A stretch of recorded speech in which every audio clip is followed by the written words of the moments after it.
Hey, it's Matt Pinfield. This is KLOS New and Approved. And I am really excited to have Jake and Sam Kiszka here from Greta Van Fleet. And guys, I got to tell you, it's so great to see you again. The very first time that we connected, we were connected from your house. I was in San Francisco. We were doing an interview. We had so much fun. We were singing songs back and forth to each other. It was like, it was so cool. Immediately, I loved you guys. It was, and I was really early on. So it's really great to catch up with you guys now with the new album, with the second full length.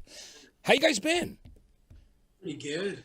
Pretty good. It's hard to complain when it's so sunny and warm and scintillating in Nashville, Tennessee, you know. Yeah. So guys, one of the things I got to talk about is after being on the road, for a good 3 years. I mean, you guys were really, you were playing, you were recording, you guys were so busy, and how was the change when you guys got the time off for the pandemic? Did you find that it was a good time to regroup, or was it and work on the battle at Garden's Gate, or was it? How was that for you guys? Was it a weird transition being off the road and being having all that extra time? Forced perspective. We had to just do it. We had no reason to settle down, but then we did. Yeah, I suppose it had been in reality quite an intense couple of years, just touring very consistently. And I suppose what happened when the entire pandemic had fully set in, that there was sort of a reimaginment of where we would take this sort of artistic energy and redirect it, and we were able to do so much that we'd never been able to do previously. It was like we had all the time to focus on actually directing the music videos ourselves and finishing the album about Garden's Gate, and actually, due to circumstances, there was actually 2 songs that were added onto the album that weren't going to even live on the album previously. Caravel and the Barbarians. So yeah, it was something unexpected, but I think it was something as well that wasn't so trivial for us to sort of take amount of time off that we never previously had. I thought it was great. I love what I love about this record. I've got to tell you is just the different directions you go in. You're spreading your wings in such a great way. I mean, there's prog elements, there's psychedelic, there's just it's a album that takes you on a nice journey. You know what I mean? And I love that about the 12 songs on this record. Talk to me about that and the creative process behind these songs and how you guys decided you were going to spread out and do some different stuff on it. Well, in the very beginning, we just decided we wanted to make a cinematic album. We wanted to make something that was larger than life, and something that had so many different angles and so many different scenes within that story and that dialogue that we wanted to tell in the Battle at Garden's Gate. So that's definitely how it turned out. And I really think of it as the album that we've always wanted to make. And through the years that we've been in the studio and on the road, we've gathered so much information and so much experience about how to manipulate sounds and how to manipulate songs to get the emotion that you want out of them. Yeah, it's great. When My Way Soon came out, it was the #1 record for me, for the station, for on my show here. And just such a great song. There was everything about the direction that you were going on in with the record everything about it I thought was really cool. Let's talk about, starting the album with Heat Above and when you guys came up with it conceptually, was it something, that you guys were thinking of from the very first start of creating this record? Yeah, I think so. It's interesting because Heat Above in particular has a very sort of elusive story. It was that we had the song like maybe 5 years ago, and we knew then that we didn't have the facilities to sort of record it, and I think it took a long time to sort of be able to sort of reapproach it, reimagine it, reshape it. We love it. We heard sirens, we heard trains. That's what's going on. It's Nashville. Nashville's nuts. Nashville rocks. What's going on? It's like Walls are shaking. yeah, that's all right though. You know, you guys are at home, so I mean, I'd appreciate you taking the time, and you know, it's real life. You know what I mean? It's not all soundproofed, as you guys know. Yeah, true, that's that's what right. if we learned anything from One takes. COVID-19. It's that everybody's real. Everybody's actually a person. That's right. We've all got one take. That's it. One take. Yeah.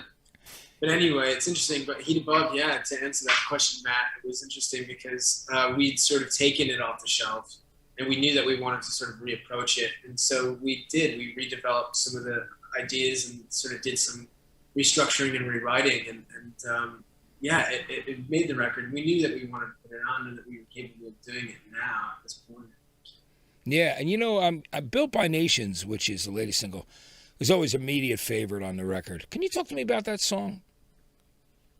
That one is also a long-grown seed.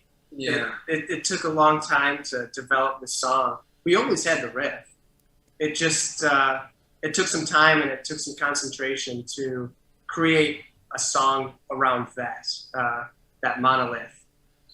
Yeah, it was interesting because we sort of were looking at the record at this particular time that we had introduced the song to the arsenal, so to speak. But it was like, what are we missing? What are some of the elements and the experiential aspects of the album that need to be fulfilled for this to really tell the biblical tale that we wanted to tell on this?